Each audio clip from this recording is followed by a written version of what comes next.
토트넘 대 아스날의 경기에서 손흥민이 맹활약을 하며 승리를 거두자 일본에서도 비중 있게 이 경기 결과를 타진하게 되었습니다. 비중 있게 다룬 이유는 딱 한 가지입니다. 손흥민 때문이죠. 손흥민이 북런던 더비에서 승리의 주역이었고 2골 중 1골 1도움을 기록하며 MOM에 선정되었고, 더구나 아시아 최초로 텐텐클럽에 가입하면서 이번 시즌 유럽 5대 리그에서도 7명밖에 없고 프리미어리그에서도 데브라이너밖에 없는 만큼 위대한 기록을 남겼기 때문입니다. 일본 산케이 신문은 손흥민 1득점 1도움에 힘입어 토트넘이 아스날과의 북런던 더비를 역전승으로 장식했다고 보도했습니다. 산케이 신문은 손흥민은 아스날의 경로를 약간 어긋난 패스에 반응하여 공을 뺏었다. 곧장 페널티 박스에 진입한 후 상대 골키퍼가 튀어나오자 냉정한 칩슛으로 토트넘의 시원한 득점을 선사했다. 일본 전문 축구 매체 게키사카는 이에 손흥민이 아시아인 최초로 금자탑을 쌓았다고 축하했습니다. 축하라. 일본이 정말 축하할 기분일까요? 일본은 수년째 FIFA 랭킹에서 한국보다 우위를 유지하고 있습니다. 그리고 지네들이 한국보다 축구를 더 잘한다고 생각하기도 하죠. 2000년 이후 한국은 일본의 FIFA 랭킹을 넘어선 적이 없습니다. 더구나 J리그는 K리그보다 관중 규모가 5배 이상 크고 중계권료는 J리그는 2조가 넘는데 K리그는 260억 정도입니다. 유소년 축구만 봐도 일본은 한국보다 15배 가까이 저변이 넓혀 있고 방과 후 수업을 빼더라도 최소한 6배 이상의 규모를 자랑합니다. 일본은 유소년 축구 인구가 70만이 넘습니다. 유럽의 축구 강국들도 유소년이 100만 정도라고 하니 일본은 축구 강국 쪽에 가까운 축구 수준임이 분명합니다. 일본은 그런 많은 투자와 인기로 인해서 좋은 제목들이 등장하게 되고 나카타 히데토시, 오카자키 신지, 카가와 신지, 미나미노, 쿠보, 이렇게 이 같은 선수들이 일본 축구의 자랑이 되었습니다. 나카타 히데토시는 당시 고종수와 더불어 최고의 미드필더로 인정받았고 이탈리아 리그에서 자신의 기량을 뽐냈습니다. 만 29살에 은퇴를 해버렸지만 일본 축구의 상징과도 같은 선수입니다. 오카자키 신지는 레스터시티에서 제이미 바디와 투톱을 이룰 정도로 어느 정도 주전급 활약도 했었고 레스터에서 4시즌 동안 124경기 출전 14골 넣으셨고 현재는 스페인 2부 리그에서 활약하고 있습니다. 카가와 신지는 도르트문트와 메뉴에서 우승컵을 들었을 정도로 준수한 활약을 했고 현재는 스페인 2부 리그에서 전전긍긍하고 있습니다. 미나미노는 잘츠부르크에서 매우 잘 성장하다가 현재 리버풀로 이적해서 벤치를 잘 담당하고 있습니다. 쿠보는 레알 마드리드 소속이며 임대로 2부 강등 예정인 마요르카에서 에이스로 활약하고 있습니다. 일본 최고의 선진 축구 교육을 받으며 성장한 일본을 대표하는 축구 선수들의 수준입니다. 그런데 이들의 공통점을 보니 상대적으로 피지컬이 월등하지 못하다는 공통점이 있습니다. 나카타 175cm 72kg, 오카자키 신지 174cm 76kg, 몸무게 좀 나가네요. 카가와 신지 175cm 68kg, 미나미노 174cm 67kg, 쿠보 173cm 67kg. 그에 비해 손흥민은 183cm의 키를 자랑하며 허벅지가 유럽 선수들과의 경합에서도 피지컬에서 밀리지 않고 특유의 스프린터 능력 때문에 자신의 기량을 마음껏 발휘하며 현재 월드 클래스로 인정받고 있습니다. 이런 손흥민의 활약이 보도되니 일본 축구 팬들은 손흥민을 인정하면서도 마냥 부러워하는 반응들이 많았습니다. 여기까지 결과로 보면 솔직히 놀랐음.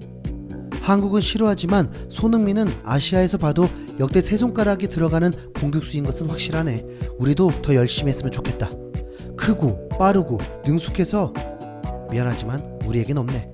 프리미어 결과를 얻으려면 기술뿐만 아니라 피지컬도 안되면 어렵겠군. 시즌으로 말하면 15골 12어시스트 한 거네. 부상에서 이탈한 기간이 길었다 생각하면 굉장한 거다. 골은 과거에 20골 이상 넣었지만 어시스트는 최다니까 지금 시즌이 커리어 베스트 아닌가? 일본이 계속 바라던 유형의 선수네. 한국은 싫지만 솔직히 굉장한 선수라고 생각함. 아시아 최강이라고 해도 과언이 아니다.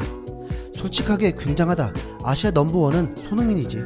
결정력도 있고 체력도 강하다. 일본인 선수도 지지 않고 노력했으면 좋겠다. 아시아인과는 멀게 느껴지는 체격과 신체 능력, 기술의 높이, 속도, 현재 아시아 넘버원은 손흥민이구나. 일본의 쿠보와 미나미노, 미래 뛰어난 선수는 있기 때문에 손흥민을 잘 따라갔으면 한다.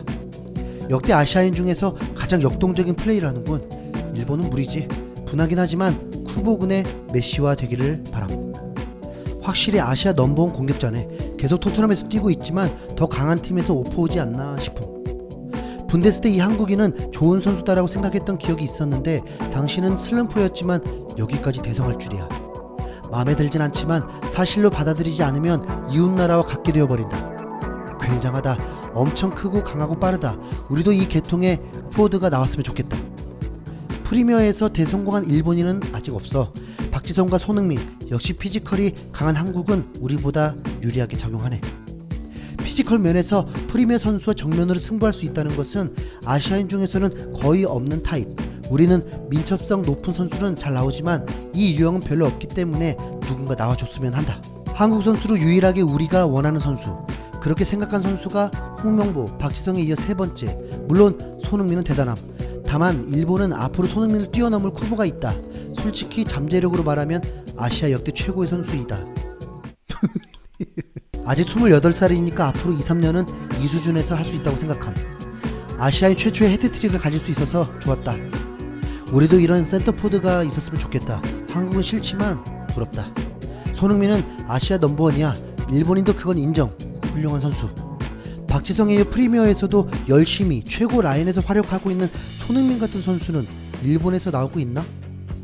아직 우리의 최고 선수 나카타 히데토시밖에 없네. 이제 한 명 정도 손흥민과 비교되는 일본인 선수가 나왔으면 좋겠다. 아시아인 중에서 세계 최고의 리그에서 스트라이커가 됐다는 게 대단하네. 솔직하게 대단하다. 더 평가돼도 좋은 선수라고 생각한다. 나도 한국은 싫지만 손흥민이랑 박지성은 인정할 수밖에 없어. 단연 넘버원이야. 손흥민이 대단하다. 단지 그것뿐이다. 국가는 관계없다. 좋은 의미에서도 나쁜 의미에서도. 손흥민은 역대에서도 아시아 최고의 남자 선수. 손흥민은 잘하지. 박지성도 마찬가지고. 일본보다 훨씬 활약하고 있는 선수가 매번 있는 게 분하다. 일본은 400m 릴레이랑 야구에서 힘내자. 괴물이다. 우리도 팀 동향 관계없이 스파크해주는 선수를 기대한다. 솔직히 현재 아시아 넘버원 선수라고 생각한다. 실적은 확실히 넘버원. 네, 그렇죠. 아무리 일본이라 해도 손흥민을 까기는 어렵죠. 오히려 한국의 위상을 높이고 있음에도 불구하고 손흥민을 까는 한국인들이 종종 있어 보입니다. 손흥민은 사실 이 기록이 아쉬울 정도로 이번 시즌 폼이 좋았습니다. 전성기에 접어든 시점과 군대도 해결되고 특별한 대회가 있지도 않고 마음껏 팀에 집중할 수 있는 몸 상태였는데 퇴장과 부상, 팀의 어수선함으로 더 많은 기록을 보이지 못했습니다. 이미 경기에서 손흥민의 존재감은 절대적이며 그가 활약을 하면 팀은 무조건 이기는 공식이 만들어지고 있습니다. 이번 시즌 이제 3경기가 남았습니다. 유로파 리그라도 진출할 수 있는 희망의 끈을 놓지 않고 있습니다. 아스날 전처럼 상대가 어떤 팀이든 꼭 손흥민을 공격적인 역할을 할 수 있게 임무를 주고 팀도 연승할 수 있기를 바라봅니다. 이번엔 꼭 케인도 득점을 할 수 있기를 바라봅니다. 손흥민, 케인, 파이팅!